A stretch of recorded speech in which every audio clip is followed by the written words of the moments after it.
십자가의 메시지입니다. 우리 옆 사람하고 잠깐 인사하시기 바랍니다. 하늘까지 함께 갑시다. 인사하시기 바랍니다. 하늘까지 함께 갑시다. 기억절입니다. 고린도전서 1장 18절에 십자가의 도가 이렇게 하면 시작합니다. 시작. 십자가의 도가 멸망하는 자들에게는 미련한 것이요 구원을 받는 우리에게는 하나님의 능력이라. 도를 아십니까? 이렇게 하면 좀 막 이렇게 좀 뭐랄까 좀 신비한 것 같잖아요. 근데 여기 십자가의 도라고 하는 말이 이제 헬라어에서는 로고스라고 이렇게 써졌더라고요. 그래서 십자가의 말씀이라고 해도 괜찮습니다. 다른 말로는 십자가의 지혜라고 해도 되고요. 십자가를 통하여서 우리에게 말씀하시는 하나님의 기별, 이걸 복음이라고 이렇게 말합니다. 십자가의 도가 멸망하는 자들에게는 미련한 것처럼 보이지만 구원을 받는 우리에게는 하나님의 능력이 된다라고 하는 것이 오늘 기억절의 말씀입니다. 여기에 키케로라고 하는 사람은 이제 BC 106년부터 43년, 예수님께서 이 땅에 오시기 전 한 40여 년 또는 이제 예수님 십자가에 달려 돌아가시기 70여 년 전 이제 이미 목숨을 잃은 사람인데, 이 사람 하는 말이 십자가에 대해서는 생각을 떠올리지 말라. 너무 이렇게 비참하고 참 우리를 고통스럽게 만드는 이제 그런 사람을 죽게 만드는 형틀 뿐만 아니라 그 사람이 도대체 어떤 죄를 지었건데 십자가를 지나 생각만 해도 좀 두려운, 또 무서운, 공포스러운 이제 그런 끔찍한 사형 도구였다 이렇게 말합니다. 그런데 오늘 이제 교과를 통하여서 바울이 고린도서를 들어가면서 지금 이 고린도 전서를 이렇게 쓸 때쯤이 언제입니까? 이제 일과 이렇게 공부하시면서 보셨죠? 사도 바울이 이제 2차 전도 여행을 하면서 이제 마게도냐로 이렇게 넘어가게 되었고, 가서 이제 빌립보, 데살로니가, 그다음 베레아, 아덴 이렇게 거쳐가면서 아마 이제 2차 여행 때니까 2차 여행에 걸맞는 그런 이제 생각으로 복음을 전했겠죠. 근데 우리가 이제 복음을 전하면서 젊었을 때, 나이가 중년일 때, 그 다음에 나이가 들었을 때 사람의 생각이 자꾸 바뀔까요, 안 바뀔까요? 나쁜 거나 뭐 이런 거는 아니지만은 점점점 뭐해져 가냐면 성숙해져 갑니다. 저는 재림교회 성도님들께서 처음에 우리가 이제 여기에 말씀의 신앙을 이제 향기를 배우고 이게 들어왔는데, 처음 신앙에 이 안식일 교회가 안식일이 맞구나, 예언이 맞구나, 그런 사고에서 머물러 가지고 돌아가실 때까지 신앙한다고 하면 굉장히 마음이 아플 거예요. 그런데 처음에 이 진리가 옳다는 것을 깨닫고 이 교회에서 발을 딛고 신앙을 이제 한 해, 열해, 20년, 30년 하면서 자꾸만 이게 성장하는 가운데 우리의 모습이 누구를 닮았으면 좋겠습니까? 십자가에 달리신 그리스도의 품성, 그렇죠? 그분의 겸손함과 그분의 사랑과 그분의 끝없는 우리를 동정하시는 긍휼하심이 우리의 마음을 지배해서 바울이 늘 얘기했던 성령의 열매가 우리 성도님들에 가득하면서, 그러면서 하나님의 옳은 진리를 지켜나가는, 그래서 많은 이들이 재림신앙을 하는 사람들을 보면서 누구를 봤으면 좋겠어요? 그리스도의 십자가의 사랑을 이렇게 느꼈으면 좋겠죠. 사도 바울도 이제 그가 이렇게 점점 이렇게 복음을 전하는 가운데 다니면서 이 아덴에서처럼 그들의 이제 철학에 대해서 이렇게 같이 토론도 하고 이게 논쟁도 하고 했었지만은, 이제 고린도에 이르러서는 이 고린도라고 하는 지역은 아주 이렇게 상업적인 도시고, 그다음에 무역이 이게 풍성했었고, 그다음에 사람들이 이렇게 쉽게 말하면은 헬라의 사상이 이렇게 풍성한 이제 그런 지역이었었잖아요. 그곳에 가서 복음을 이렇게 접할 때에 그리스도의 십자가의 사랑을 이들에게 전해야 되겠다라는 생각을 이렇게 마음속에 갖고 그 복음을 전하죠.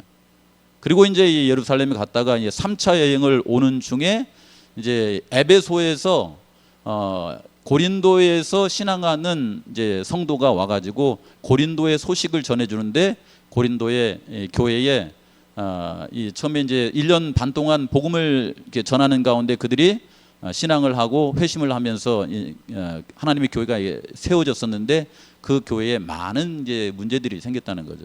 뭐 이런 이렇게 파가 나누어지는 문제라든가 뭐 이게 쉽게 말하면 오늘날의 교회에서 있을 수 있는 태반의 문제들이 당시에 고린도 교회도 이렇게 발생을 한 거예요. 저희 교회도 그런 일이 있나요? 뭐 이게 구체적으로 묻지는 않겠습니다. 그러나 제가 지나온 모든 교회가 문제가 없는 교회는 있어요, 없어요? 없습니다. 다 있습니다. 때로는 세상에서 갖는 문제보다 더 큰 문제를 교회에서 보기도 해요. 교회 다니면서 그럴 수가 있는가? 뭐 제가 이제 목회하는 가운데 우리나라에 일어났네요. 이제 저쪽에서 얘기를 하는데, 일반 교회 다니시는 분들이 우리 교회에서 이제 뭐 어쩌다가 이제 그런 엄청난 일이 생겼어요. 근데 그분들이 하시는 말이 뭐라고 하냐면, 본인들은 이해가 안 된다는 거예요. 왜 이해가 안 되냐? 우리는 그래도 되는데, 우리는 그런 문제가 있어도 되는데 재림교회는 그런 문제가 있으면 안 되지 않냐? 왜 그러냐 그랬더니, 그래도 재림교회는 말씀을 순종하면서 따른다고 하는 사람들이잖아요. 안식일을 지키고 십계명을 지키고 그걸 강조하는 사람들이잖아요. 그런데 그 교회에 이런 문제가 생길 수가 있느냐, 이렇게 얘기를 하더라고요. 근데 이제 이 바울은 그런 문제, 교회에 있는 그런 문제를 들으면서 그 문제를 넉넉히 이렇게 해결할 수 있는 하나님의 방법이 뭘까? 제가 볼 때는 이제 여기 오늘 소개하는 십자가의 도예요. 우리 성도님들이 이렇게 신앙하시면서 문제를 보지만은 그 문제를 교회 질서를 위해서, 서로의 신앙을 위해서 잘 해결해 나가지만, 결국 우리가 서로 이렇게 예수님의 재림을 바라보면서 살아갈 때에 우리의 신앙적 문제를 해결할 수 있는 핵심 이제 기별이 뭐예요? 이게 십자가의 기별이에요. 여기 십자가의 도는 하나님의 능력이라고 하면서요, 십자가의 도는 첫째, 하나님과 인간을 화해시키는, 화목해 하는 수단이다, 이렇게 말하고 있고요. 둘째는 그리스도의 겸손을 보여주는 최고의 상징이다, 이렇게 말씀하고 있고, 셋째는 우리의 엄청난 빛이 아니라 빚입니다. 이게 틀렸네. 이게 빛이 아니라 빚입니다. 빚. 죄송합니다. 우리의 엄청난 빚을 이렇게 탕감해 주는 자리가 십자가입니다. 우리를 죄에서 구속하신다는 거죠. 자, 우리 본문을 좀 읽어보겠습니다. 본문이 쉽지는 않더라고요, 보니까요. 천천히 한번 읽어볼게요. 같이 읽습니다. 시작. 그리스도께서 나를 보내심은 침례를 베풀게 하려 하심이 아니요 오직 복음을 전하게 하려 하심이로되, 말의 지혜로 하지 아니함은 그리스도의 십자가가 헛되지 않게 하려 함이라. 십자가의 도가 멸망하는 자들에게는 미련한 것이요 구원을 받는 우리에게는 하나님의 능력이라. 기록된 바 내가 지혜 있는 자들의 지혜를 멸하고 총명한 자들의 총명을 폐하리라 하였으니, 지혜 있는 자가 어디 있느냐? 선비가 어디 있느냐? 이 세대의 변론자가 어디 있느냐?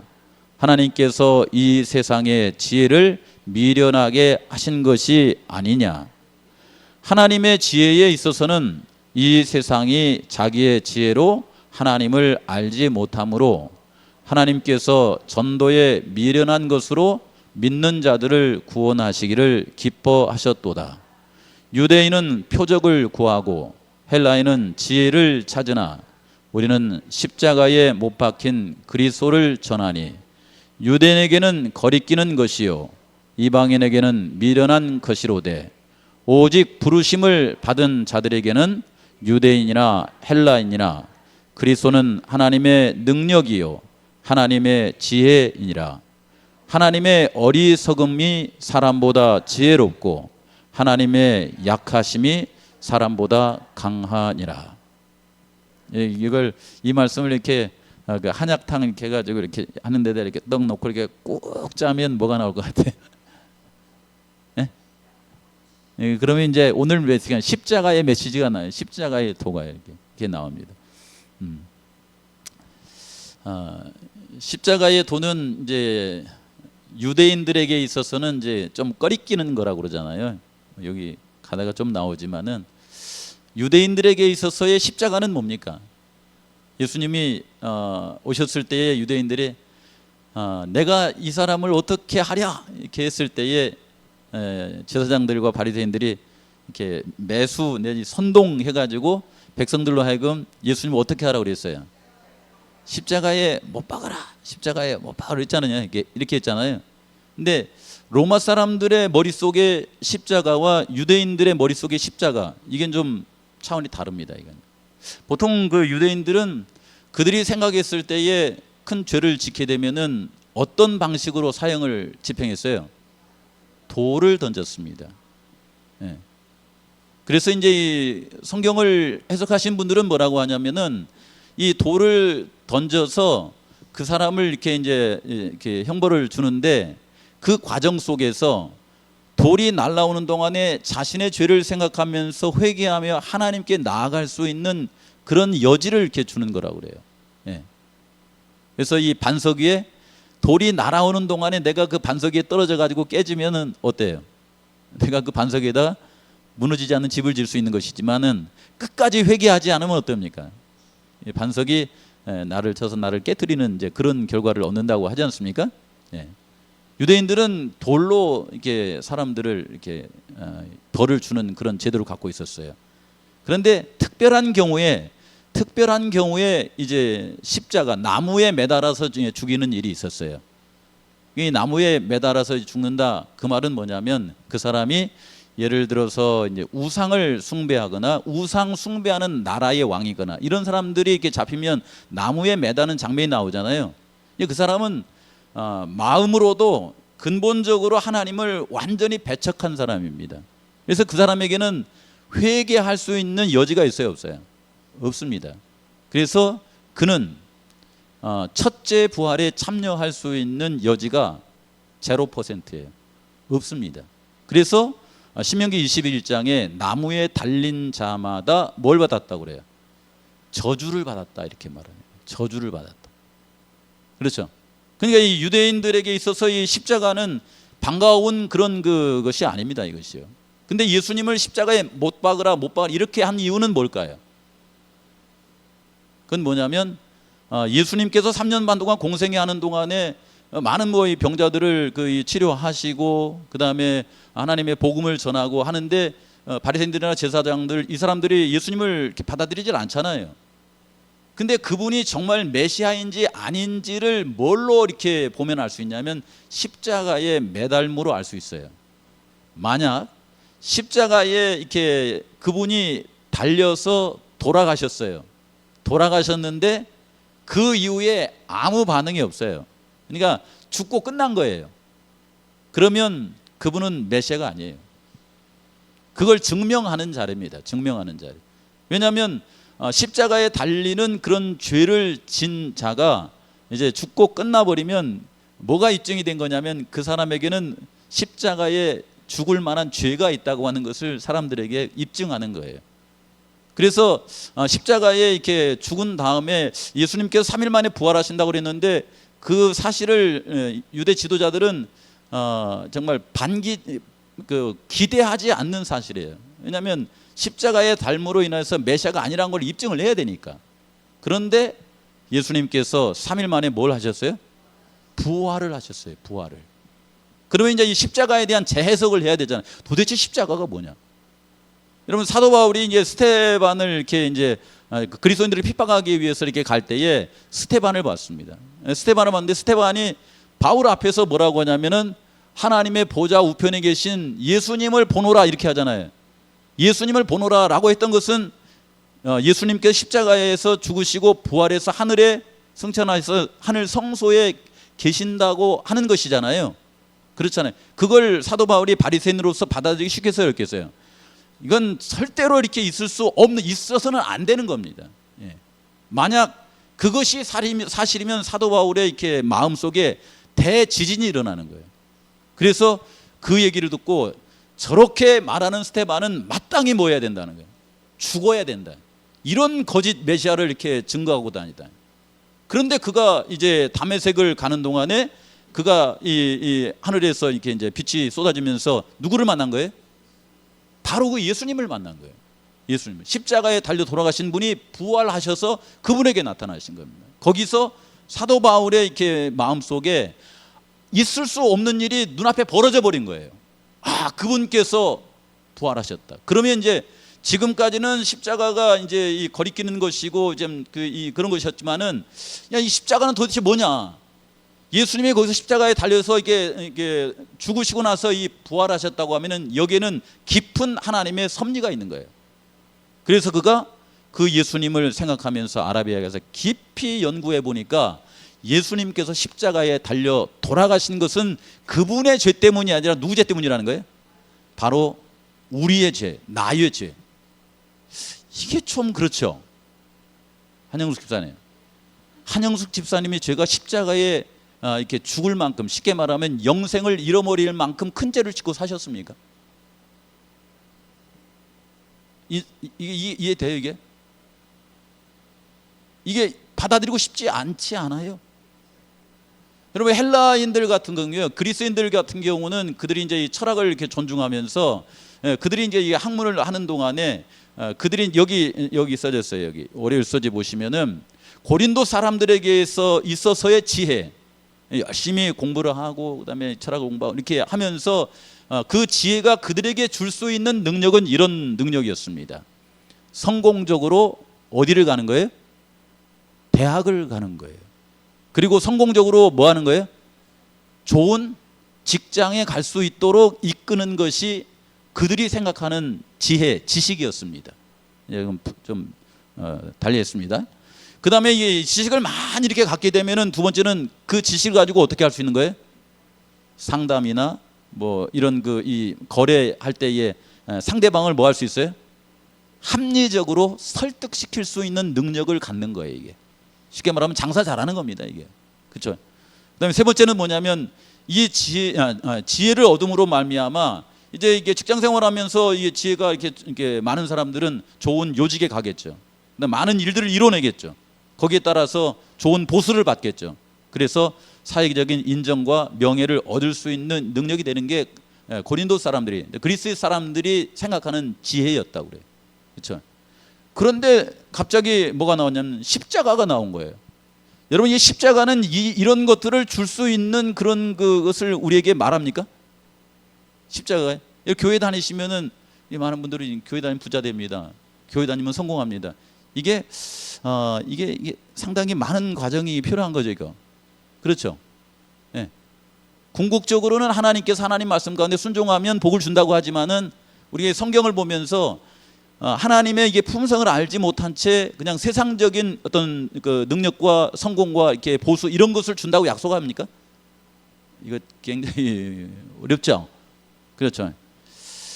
그런데 여기 고린도전서 이제 1장에 읽어 내려가서 보시면은 하나님께서 사도 바울을 부르시고 그다음에 그 사도 바울을 이제 복음을 전하기 위해서 이제 보내셨다고 하죠. 복음 전파를 위해서 보냈다라고 하는 말이 이제 사도라는 말과 원어가 똑같대요, 이게. 그러니까 사도 바울은 하나님께서 부르셔가지고 예수님께 부르셔가지고 이렇게 보낼 때에 가서 너는 무슨 일을 해라?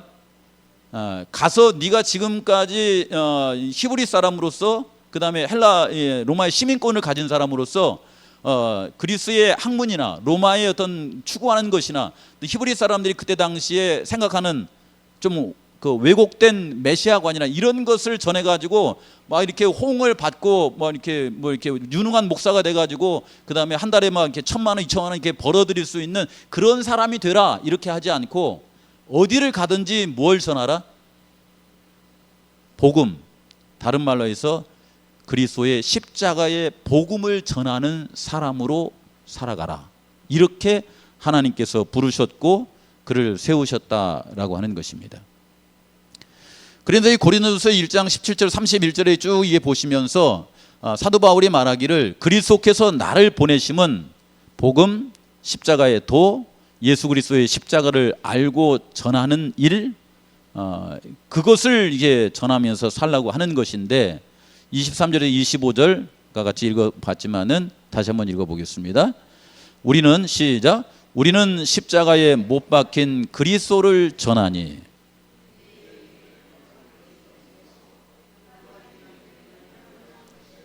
오직 부르심을 받은 자들에게는 유대인이나 헬라인이나 그리스도는 하나님의 능력이요 하나님의 지혜니라. 하나님의 어리석음이 사람보다 지혜롭고 하나님의 약하심이 사람보다 강하니라. 여기 25절에 하나님의 어리석음은 뭐냐면 하나님께서 우리를 구원하시기 위해서 그분께서 하늘 이 여호와의 회의에서 결정한 것이 예수님을 이 땅에 사람으로 보내자 이거였어요. 이걸 그리스도의 성육신이라고 말합니다. 그 다음에 이 땅에 오셔가지고 그분이 능력이 있잖아요. 그런데 하나님의 약하심은 그분의 겸손하심이라고 그래요. 그렇게 해서 구속의 길을 걷도록 하자 이렇게 했다는 겁니다. 근데 이런 예수님께서 우리 마음속에 올 때에 그런 십자가의 복음은 우리를 구원하는 능력이 되고 우리를 구원하는 하나님의 지혜가 된다. 이 얘기를 여기서 지금 하고 있는 것입니다. 이렇게 가지고요 놀라운 일이 벌어지는 거예요. 고린도서 1장 26절 31절에 일요소지를 하면은 거의 한 40%를 하는 겁니다. 이런 얘기를 하는 것입니다. 고린도 교회 사람들 가운데 여기에 너희의 부르심을 보라 이렇게 말하면서 그들 가운데 육체를 따라 지혜로운 사람이 별로 많이 없어요. 쉽게 말하면 그 고린도 지방에서 철학자의 길을 걸어갔거나 막 이런 사람이 별로 없다는 거예요. 우리 성도님들도 그렇습니까? 뭐 그렇다고 해서 마음 이렇게 주눅들 필요는 없어요. 이 복음이 주는 것이니까. 지혜로운 자가 많지 아니하며 능한 자가 많지 아니하며 그 다음에 여기 문벌 좋은 자는 뭐예요? 쉽게 말하면 가문이에요. 가문. 바리새파 가문. 이런 것이 좋은 사람이 그렇게 많지 않다. 그런데 하나님께서 우리를 뭐 하셨어요? 택해 주셨어요. 부르셨습니다. 하나님께서 세상에 미련한 것들을 택하셔서 우리가 지혜가 없지만 지혜 있는 사람들을 부끄럽게 하신다는 거예요. 그렇죠?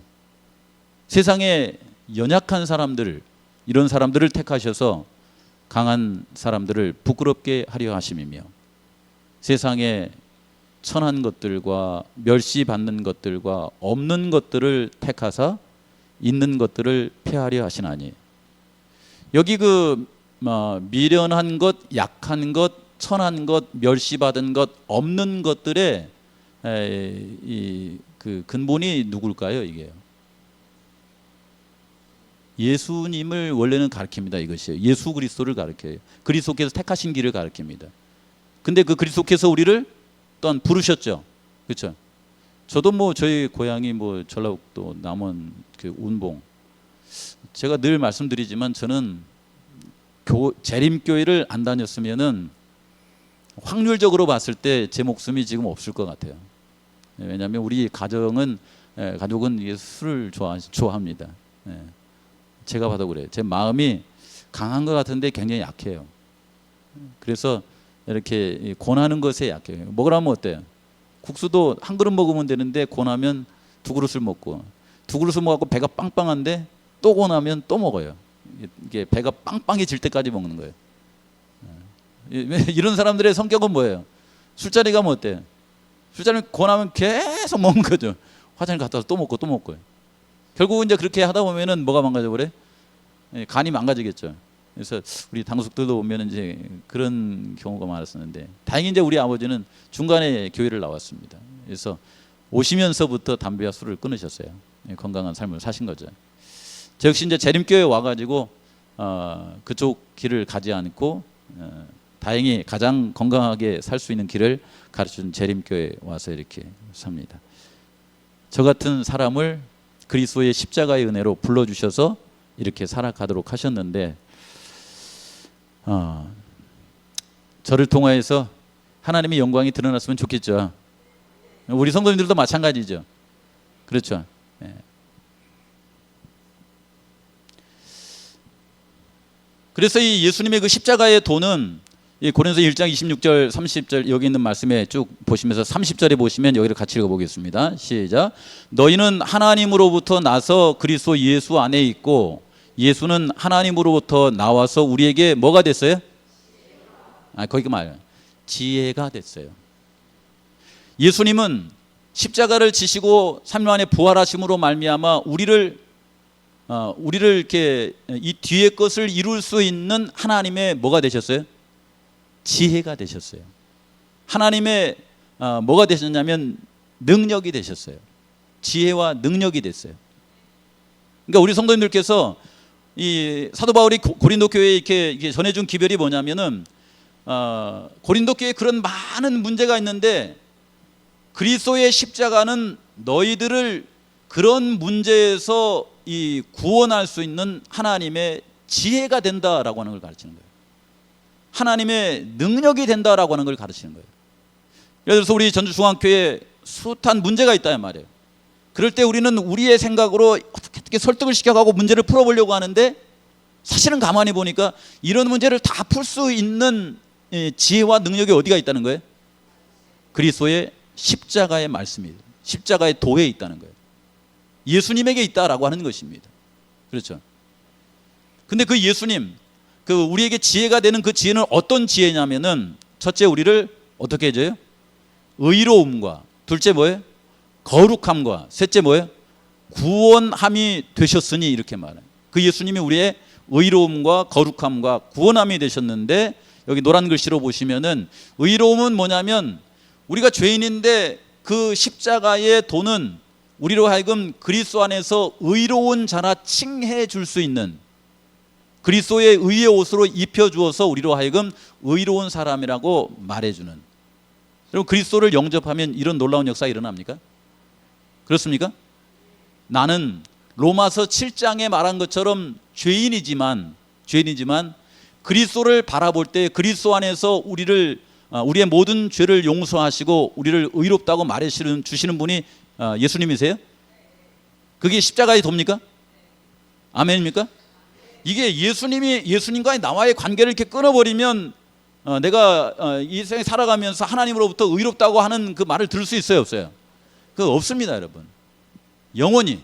그렇죠. 근데 그리스도께서 내게 오심으로 말미암아 우리를 의롭다고 이렇게 선포해 주신다라고 하는 거예요. 두 번째는 뭐냐면은 우리의 마음 속에 너희들이 생각하는 것마다 다 거짓되고 이렇게 그렇다고 그러잖아요, 이렇게요. 근데 예수님께서 십자가에 달려 돌아가심으로 말미암아 우리의 마음 속에 선한 생각을 자꾸 불어넣어줘요, 이렇게. 성령 하나님을 통하여서 선한 마음, 겸손한 마음, 그렇죠. 온유한 마음, 성령께서 우리에게 주시는 마음, 화목하게 하는 마음, 서로 화해하는 마음, 이런 마음을 예수님을 통해서 우리에게 끊임없이 공급해 주십니까? 이걸 뭐라고 하냐면 거룩한 삶이라고 해요. 거룩한 삶. 그래서 여기에 거룩함, 성령께서 그를 거룩하게 하시는 이 일을 이루어 주신다라고 하는 것입니다. 뿐만 아니라 이제 구원함에 이르게 하시는데, 이 구원은 순서를 보시면은 칭의와 성화와 그다음에 마지막 예수님 재림하실 때 우리에게 주신 영화에 해당하는 부분이라고 여겨져요. 그래서 예수님 오실 때에 죄의 권세에서 우리를 완전히 구원하시는 능력이 되는 것이, 지혜가 되는 것이 그리스도의 십자가의 도다, 이렇게 설명하고 있습니다. 이런 예수님을 마음속에 늘 묵상하시고 그 예수님을 보시면서 이렇게 살아가기를 원하십니까? 사실 이게 공부를 다 해야 될지 의문이 되더라고요. 왜냐하면 뒤에 걸 다 하면 머리가 복잡해져 버려, 이렇게. 근데 우리 성도님들께서 예수님을 바라보는 그 마음이 있으시면 오늘 교과는 고린도서를 들어가면서 많은 것을 이해하게 돼요. 그래서 우리 성도님들께서 신앙하시면서 어떤 힘든 문제가 있으시면은 그 문제를 내가 풀려고 이렇게 하지 마시고 누구를 바라보세요? 그리스도의 십자가에 뭘 바라보셔요? 예? 오늘 말씀으로 보면 십자가에 여기 이제 도라고 그러잖아요. 도를 생각해 보세요. 십자가의 도. 이 십자가의 도는 어떻게 돌아가지? 이게 다른 말은 십자가의 말씀이죠. 이게 십자가의 말씀. 이거 다른 말로 하면요, 십자가의 지혜라고 그러잖아요. 아, 십자가의 지혜가 어떻게 되지? 이렇게 하세요. 그 다음에 십자가에 또 뭐라고 표현했어요? 십자가의 능력이라고 이게 표현하잖아요. 십자가의 능력. 그렇죠. 여기 사도행전에 이렇게 말합니다. 같이 읽습니다. 시작. 그리스도인에게서 십자가를 제거한다는 것은 하늘에서 태양을 제거하는 것이나 마찬가지이다. 십자가는 우리를 하나님께 더 가까이 이끌어 그분과 화목을 이루게 한다. 여호와께서는 자기 아들이 인류를 영원한 죽음에서 구하기 위해 겪은 고통을 사랑 어린 아버지의 애타는 심정으로 바라보시며 자신의 사랑하는 아들 안에서 우리를 받아주신다. 이를 써져 있는데 이렇게 집에 가서 많이 하셔요. 제가 보니까 여기서만은 이렇게 부족한 것 같더라고요. 근데 이렇게 살아가는 것이 멸망하는 사람들에게는 어떻게 보여요? 이렇게 보여요. 이렇게 미련한 것이라고 이렇게 말하잖아요. 이방인들에게는 어떻게 저렇게 어리석게 사나 이렇게 생각하는 겁니다. 여러분, 예수님께 이 땅에 오셔가지고 원수를 사랑하라고 그러잖아요. 그렇죠. 원수는 어떻게 할 때에 통쾌해요? 원수는 그를 묵사발 내버릴 때 통쾌해요. 그렇죠. 그러니까 이 고린도 사람에게 있어서나 유대인들에게 있어서 원수는 뭐냐면 보복하는 것이 미덕이었대요. 보복하는 것이 미덕이에요. 그런데 예수님이 이 땅에 오셔가지고 하시는 말씀이 원수를 뭐하라고 그래요? 근데 그 원수가 누구예요? 그 로마서 5장에 있는 말씀에 보시면은 원수된 우리를 위해서 십자가에 죽으셨다 이렇게 말씀하시잖아요. 그 원수가 누구예요? 그리스도인들이에요. 우리를 위해서 죽으심으로 말미암아 그 원수를 사랑하시는. 이건 원래 세상적인 것이 아닙니다. 그래서 세상 사람들이 봤을 때는 그리스도의 가르침이 참 어리석게 보이는 거예요. 그래서 여기 이렇게 설명합니다. 메시아, 로마인에 의해 십자가에 달리는 존재가 아니라 로마를 뒤엎을 존재여야 하는데 예수님은 이 땅에 오셔서 십자가형을 당해 죽은 뒤에 부활하심으로 말미암아 모든 사람의 죄를 다 용서하시는데 평생 살면서 그리스도의 십자가의 원수로 살았는데 열흘 전에 예수님을 영접했을 때에 그에게 말하기를 네가 내 아들이라고 이렇게 말해줄 수 있는 이런 사랑이 있으신 분이에요. 이게 좀 너무 불합리하지 않습니까? 이거요. 나는 이게 하필이면 고등학교 3학년 때 교회 와가지고 그때부터 이 11조에 대해서 공부하고 막 해가지고는 11조도 많이 바치고 해가지고 겨우 지금 여기까지 붙어 있으면서 예수님 오시면 하늘나라에 갈까 말까 이렇게 그냥 간절히 이렇게 아슬아슬하게 하고 살아가는데, 아니 이 세상에 그냥 살 거 다 사시고 나서 마지막 순간에 회개하고 예수님 영접하니까 나한테는 막 이렇게 되게 막 너 잘해야 돼, 더 잘해야 돼 막 이렇게 하시는 분이 그 사람을 이렇게 받아줘가지고 그래 너는 내 아들이야 이렇게 하는데 이게 합리적이에요?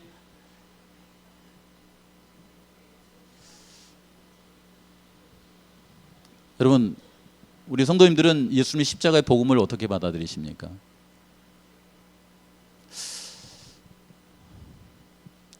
여러분, 구원 받는 사람들에게서는, 구원을 받아들이는 사람들에게 있어서는 십자가는 하나님의 지혜요 능력이라고 하는 게 셋째 날에 우리에게 주는 말씀입니다. 구원은 받는 우리에게는 하나님의 능력이요, 그리스도는 하나님의 능력이요 하나님의 지혜라고 이렇게 말합니다. 어떤 지혜예요? 하나님의 어떤 능력과 어떤 지혜가 돼요? 여기서 이렇게 말합니다. 고로새서에 보면은 그 십자가의 피로 말미암아 우리와 하나님의 관계가 이렇게 멀어져 가지고 서로 이렇게 적대적인 관계에 있었는데 그리스도의 십자가를 통하여서 하나님 마음 알 수 있게 됐다 이 말입니다. 아, 하나님이 이런 마음이시구나. 이런 사랑을 갖고 계시는구나. 그래서 여기 뭐라고 했냐면 화목을 이뤘다라고 해요. 화목. 다른 말로 뭐예요? 친밀한 사이가 됐다라고 하는 거예요. 친밀한 사이. 여러분, 예수님께서 너를 핍박하는 자를 위해서 기도하라고 할 때에 기도하고 싶은 마음이 있어요? 핍박하는 자가 있으면은 하나하나 채곡채곡 쌓아놨다가 언젠가는 터트리면은 내가 원수를 갚아주리라 라고 하는 그런 마음으로 가져야 되는데, 핍박하는 자를 향해서 늘 기도하면서 하나님께, 하나님 저 영혼을 사랑해 주십시오. 제 죄를 용서해 준 것처럼 그 사람이 되죠 용서해 주십시오. 이렇게 하면서 살 때 행복하세요? 하나님과 화목을 이루고 이렇게 사는 것. 베드로전서에 있는 말씀에 보면은 우리로 하여금 죄에 대해서 죽고 의에 대해서 살게 하시려고 이 길을 우리에게 주셨다 이렇게 말씀하죠. 그렇죠. 십자가의 도는 여기 저자가 말하기를 우리가 어떤 노력을 해가지고 행함을 이렇게 많이 쌓아가지고 얻는 게 아니랍니다. 이건 그냥 십자가의 구원은 주는 걸 뭐 하는 거예요? 받는 것이랍니다. 언제까지요? 우리의 일생 다 할 때까지. 처음만 받아들이는 것이 아니라 지금 제 나이에도, 우리 강장로님 나이에도 매일마다 뭘 하시는 거예요?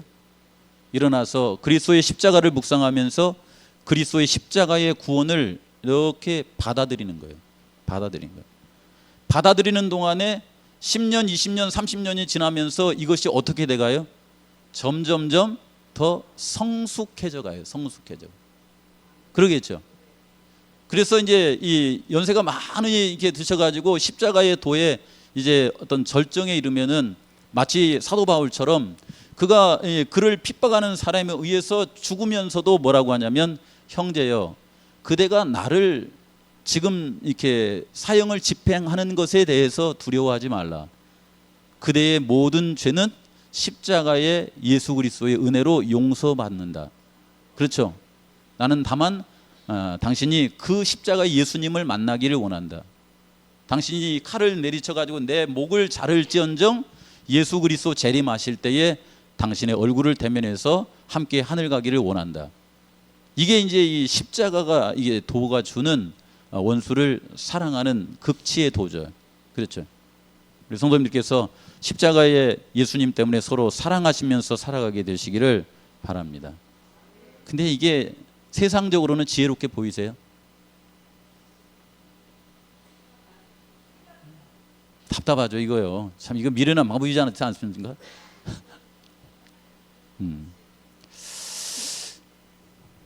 그래서 이 사도행적에서는 사도 바울이 그런 예수님의 사랑을 깨닫고서 그의 일생 살아가면서 그의 묵상 제목이 십자가를 더 알기를 원했고, 그 십자가의 사랑을 전하고 싶은 것이 그의 마음을 가득 채운 열망이었다 이렇게 표현하더라고요. 그렇죠. 십자가에 달린 메시아, 예수님께서 우리를 위해서 십자가에 달리셨습니다. 그분을 우리의 마음속에 받아들이면은 모두에게 있어서 그리스도는 하나님의 능력이 되고 하나님의 지혜가 된다라고 하는 말씀을 우리에게 주고 있습니다. 재림교회는 복음을 전할 때 뭘 전합니까? 안식일 전합니까? 재림 전합니까? 뭘로 비유할 수 있을까요? 우리 성도님들이 가진 모든 이 재림교회의 특수한 기별들은 마치 콩나물 시루에다가 콩을 얹어 놓고서 물을 주는데 매일마다 어떤 물을 주셔야 돼요? 십자가의 물을 주셔야 돼요. 모든 십자가의 사랑이 거기에 흠뻑 젖어서 그것이 자라나야 돼요. 그래서 우리가 전하는 기별을 통하여서 매 순간 누가 전해졌으면 좋겠어요? 예수 그리스도가 전해지는 그런 일들이 있었으면 좋겠습니다. 당시 십자가는 낯설고 혐오스러운 것이었지만은 하나님께서는 이 십자가를 통하여서 우리를 구원하심으로 말미암아 이 십자가가 우리를 구원하실 수 있는 그런 지혜와 능력이 된다고 이렇게 말씀을 해 주셨습니다. 그래서 이 바울은 이제 복음을 전할 때 늘 이렇게 간 거죠. 여기 보시면 2절에 있는 말씀에 내가 너희 중에서 예수 그리스도와 그의 십자가에 못 박히신 것 외에는 아무것도 알지 아니게 하기로 작정하였다. 그러니까 이 말씀이 혹 이런 말씀이라고 생각하면 그럼 나 이제 안식 기별 안 전하겠어요. 이제 건강 기별 안 전하겠어요. 이제 성소 기별 안 전하겠어요. 이런 말입니까? 그런 말이 아니에요. 모든 기별 속에 그리스도의 십자가의 사랑이 있는 그런 기별을 전하겠다라고 하는 것입니다. 그런 말이겠죠. 그러나 그랬으면 그 뒤에 이런 것이 없었겠죠. 그렇죠. 이런 마음으로 살아가시는데 그런 마음을 가진 사람을 향해서 고린도전서 2장 16절에는 우리가 그리스도의 마음을 가졌고 너희 안에 어떤 마음을 품어라? 이 마음, 어떤 마음이요? 예수님이 이 땅에 오셔서 성육신의 삶을 사시고 십자가를 지시고 부활하시되 부활하시면서 아이고 내가 이놈의 인류를 구원하기 위해서 그냥 너무 힘들어가지고 이제는 인생을 내가 영원히 쳐다보지도 않고 살리라 이렇게 하면서 인생을 버려버렸어요. 그 인생을 그대로 가지고 가셔서 십자가에 못 박힌 그 흔적을 가지고 아버지 앞에 서셔서 중보하시는데 이 중보하실 때에 하나님 이제 저 왼수들 때문에 내가 이 고생을 합니다. 그냥 뭐 대충 봐주세요. 이렇게 해요. 이 십자가의 흔적이 우리를 영원히 그리스도와 하나로 묶는 어떤 황금 고리가 된 거예요. 그래서 이것을 예수님은 자랑스럽게 여깁니까? 이것 때문에 우리가 구원받은 거잖아요. 그래서 그런 사랑을 가지신 예수님, 그 예수님의 사랑을 우리 마음 가운데도 가지고 이렇게 살라는 말씀을 주십니다. 바울은 갈보리를 떠올릴 때마다 새로운 열정으로 십자가에 못 박이신 그리스도를 전파하는 일에 매진했다라고 이렇게 말합니다. 마지막 날에는 하나님의 능력이자 지혜이신 그리스도에 대해서 얘기하면서 총 정리를 하고 있습니다. 이게 로마서에도 보면 복음은 모든 믿는 자에게 뭘 줘요? 구원을 주시는 하나님의 능력이 된다라고 말하고, 우리 성도님들께서 성경을 보실 때 성경을 쭉 읽으면 성경은 누구를 증거해요? 예수 그리스도를 증거하는데 그 예수 그리스도가 십자가에 달려 돌아가신 것을, 부활하신 것을, 우리를 위해서 중보하신 것을 증거하면서 우리로 하여금 구원에 이르는 지혜가 되게 하신다라고 이렇게 말씀을 하고 있습니다. 시간이 다 됐습니다. 사실 교과, 이번 교과요, 다른 그 강사님들의 교과를 많이 들으세요. 제가 설명할 수 있는 것은 우리 지금 이제 에스라 그 학단 거기 목사님 참 잘 가르치시더라고요. 그분하고 그다음에 또 누구예요? 대학에서 이 강의하신 분들. 왜냐하면 이것은 성서 신학이에요.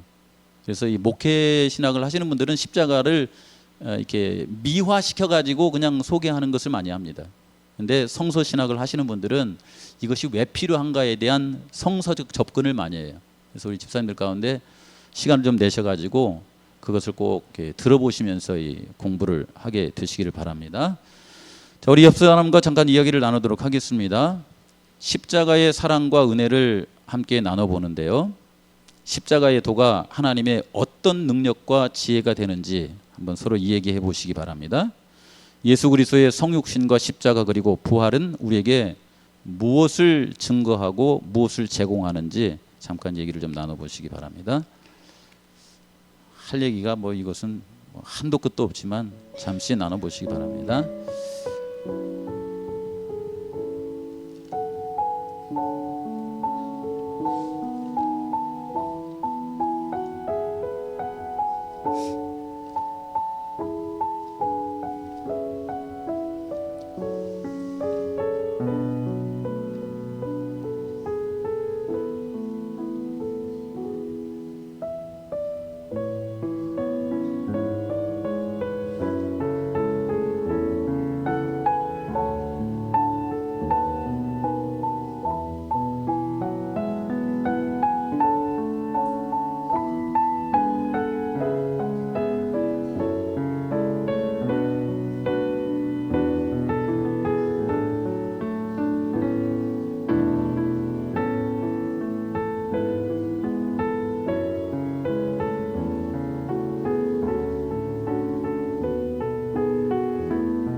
맞습니다.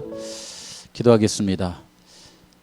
하나님 아버지, 저희들을 그리스도의 십자가의 은혜로 구원하여 주셔서 하나님의 자녀 삼아 주심을 인하여 하나님께 무한 감사를 드리옵나이다.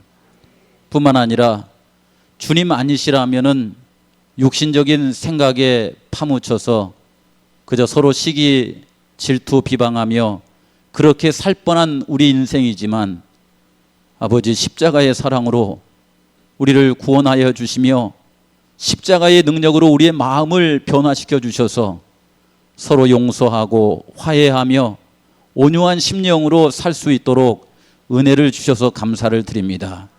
매 순간마다 그리스도께서 어떻게 생각하셨을까? 그리스도의 마음을 갖고 살아가는 우리 모든 성도님들의 삶이 될 수 있도록 주님이시여 은총을 허락하여 주시옵소서.